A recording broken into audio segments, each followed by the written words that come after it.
Cabai rawit kaliber kita saat ini sudah berusia 47 hari setelah tanam.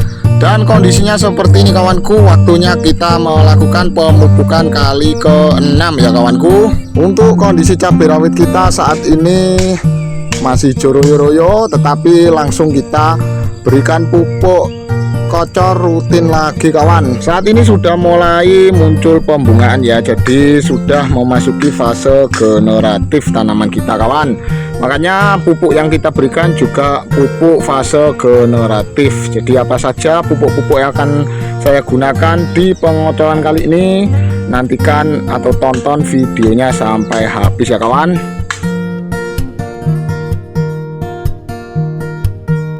Assalamualaikum warahmatullahi wabarakatuh. Jumpa lagi di channel Petani Malang Selatan kawanku. Oke kawanku, bagaimana keadaannya bolo-bolo semua? Semoga kita senantiasa diberikan kesehatan dan bahagia selalu ya.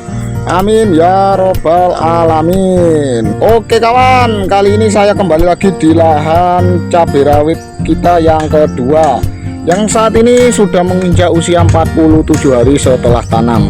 Dan kondisinya seperti ini kawanku, sudah subur-subur ya, sudah cukup tinggi, ketinggiannya hampir 1 meter kawanku. Ini saya prediksi tanaman kita bisa tinggi ya kawan ya, kemungkinan bisa sampai 1,5 atau 2 meter kalau kita berikan perawatan dengan nutrisi yang cukup ya. Karena apa kawanku, di usia 47 hari ini saja ketinggiannya sudah hampir 1 meter. Kemudian kerimbunan tanamannya juga seperti ini ya.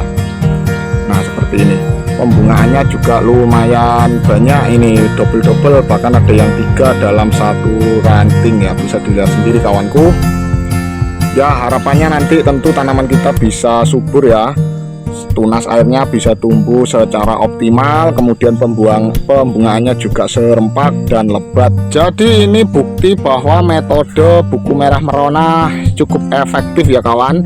Efektif untuk mengurangi budget tanaman kita atau budget permodalan kita, dan juga efektif memaksimalkan tanaman supaya pertumbuhannya lebih optimal lagi ya kawan. Jadi metode yang saya terapkan itu adalah sesuai dengan kebutuhan tanaman. Jadi tidak harus kita berikan pupuk yang mahal, kita berikan pupuk dengan dosis yang banyak supaya tanaman bisa tumbuh subur dan tinggi, tapi juga sesuai kebutuhan ya kawan.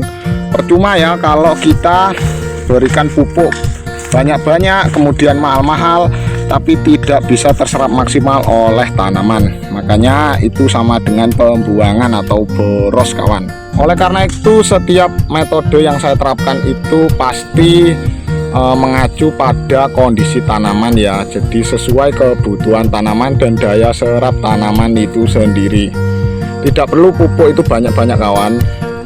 Yang penting sesuai dengan dosis dan kebutuhan tanaman, sesuai dengan daya serap tanaman. Kemudian untuk pencegahan hama dan penyakit kita juga harus sesuaikan dengan kondisi di lapangan. Setiap penyepraian itu kita pasti berikan insektisida sesuai kebutuhannya. Maksimal 2 insektisida dalam satu penyepraian, tidak perlu banyak-banyak. Cukup melakukan perolingan bahan aktif supaya lebih menghemat budget ya kawan.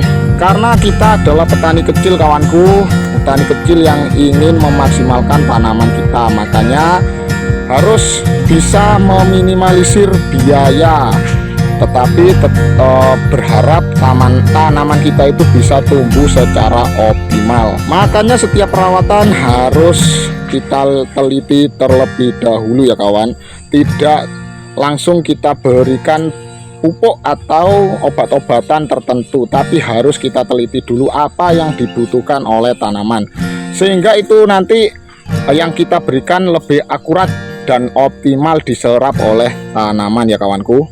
Dengan demikian tanaman kita akan lebih maksimal lagi pertumbuhannya dan juga terbebas dari hama dan penyakit. Jadi setiap metode yang saya berikan, yang saya lakukan ini kawan, itu sudah saya tulis lengkap di buku merah merona.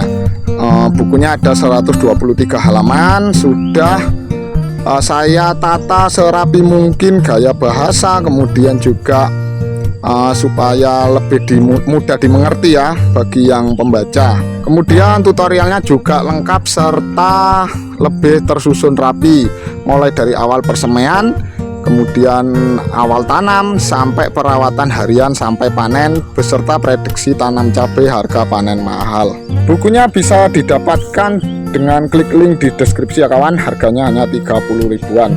Oke kawanku, jadi kondisi tanaman cabai kita seperti ini. Kalau ada yang bilang ini saya pilih-pilih bedengan, oke ayo kita coba room tour dulu. Tour lahan dulu ya kawan. Seperti ini kondisi tanaman kita, pembungaannya lumayan optimal ya kawan. Kemudian ini yang terserang bule, walaupun terserang bule yang penting kita usahakan tanaman ini tidak keriting ya, supaya tetap mengeluarkan pembungaan. Nah seperti ini pembungaannya kan tetap keluar. Nah kita keliling-keliling dulu ya kawan. Nanti kita akan melakukan pemupukan kali yang ke-6, cuman ya kita keliling dulu supaya biar tahu kondisi lahan kita seperti apa kawanku. Kita nggak pilih-pilih bedengan ya. Nah seperti ini yang usia 47 hari setelah tanam. Ini dulu adalah bibit tua ya kawan, bibit yang kita tanam di usia 60 hari setelah semai, jadi pertumbuhannya lebih cepat. Nah sedangkan yang ini usianya 30 harian, 30 berapa ya, 33 hari kalau nggak salah. Ini kemarin karena bibitnya kurang, makanya lahan ini baru menyusul. Nah seperti ini kawanku. Ini kalau hadap sana silau karena mataharinya dari sebelah sana ya, jadi kita gimana ya, bukan silau ya. Nah seperti ini kawanku kondisi tanaman kita. Jadi untuk saat ini kita akan melakukan pemupukan kali ke-6 dan bahan-bahannya sudah saya siapkan di sini ya kawan. Nah jadi ini kemarin itu kita harus mencari air dulu ya. Kita ambil air pakai galon, kita masukkan ke sini karena paritnya kering ini ya, bisa dilihat. Ini salah satu lahan kita. Lahan kedua ini kendalanya ya ini tidak ada air kalau kemarau, apalagi kalau musim panen padi ya, kondisinya seperti ini kawan. Nah kita harus ambil air dulu. Nah jadi ini adalah 4 bahan yang kita gunakan pada pemupukan ke-6 kali ini kawan. Kita review dulu ya. Yang pertama adalah kita pakai pupuk NPK. Jadi ini adalah percampuran NPK 16 dengan 15. Jadi untuk NPK 16 nya perbandingannya 2, kalau 15 nya 1. Kalau NPK 16 saja sebenarnya juga sangat baik, cuman ini kita untuk lebih mengurangi budget makanya kita campur ya, karena kita tanam 13.000 batang ya kawan, dan modalnya juga sudah mepet, makanya kita atur budget. Kemudian yang kedua dari sini saja dulu ya, kita pakai pupuk boron. Ini adalah pupuk mikro ya kawan ya, jadi ini sangat baik untuk membantu unsur kalium atau membantu tanaman dalam menyerap unsur kalium. Ini kita pakai dosisnya 3 sendok makan. Berikutnya adalah trichoderma. Ini wajib ya, wajib kita berikan minimal 3 atau sekali dalam 3 kali pengocoran atau 3 minggu sekali. Ini untuk mencegah serangan layu fusarium pada tanaman. Jadi tanaman kita bisa aman dari serangan layu fusarium ya harapannya. Ini dosisnya kita berikan 3 sendok makan juga. Dan terakhir adalah MKP. Ini pupuk pembuahan ya kawan. Nah seperti ini, kandungannya adalah fosfat 52% dan kalium 34%. Ini kita berikan 4 sendok makan.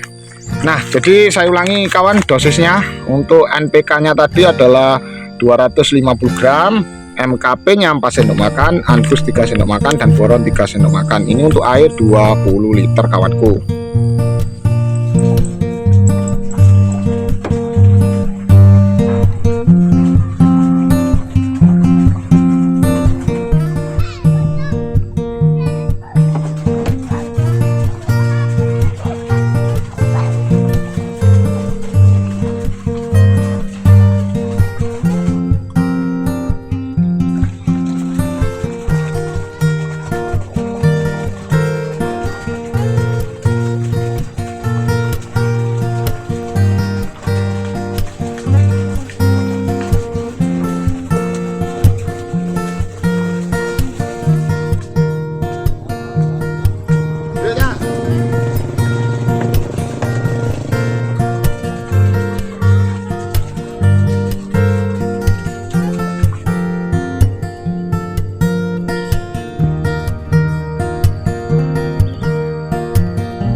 Oke kawanku, jadi seperti itu ya kegiatan pemupukan kita, kocor kita yang kali ke-6 kawanku.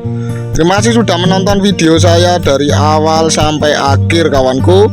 Dan jangan lupa subscribe channel Petani Malang Selatan ya, supaya bisa mendapatkan notifikasi dari video terbaru dan bisa menantikan perkembangan cabai rawit kaliber kita selanjutnya kawan. Untuk metode tanam yang saya lakukan sudah saya tulis lengkap di buku merah merona kawanku. Bukunya bisa dibeli dengan klik link di deskripsi, harganya hanya 30 ribuan kawan. 30 ribu sudah bisa dapatkan pengalaman bertani cabai saya selama 5 tahun. Oke kawan, nantikan video saya selanjutnya mungkin 2 atau 3 hari ke depan di lahan ketiga ya.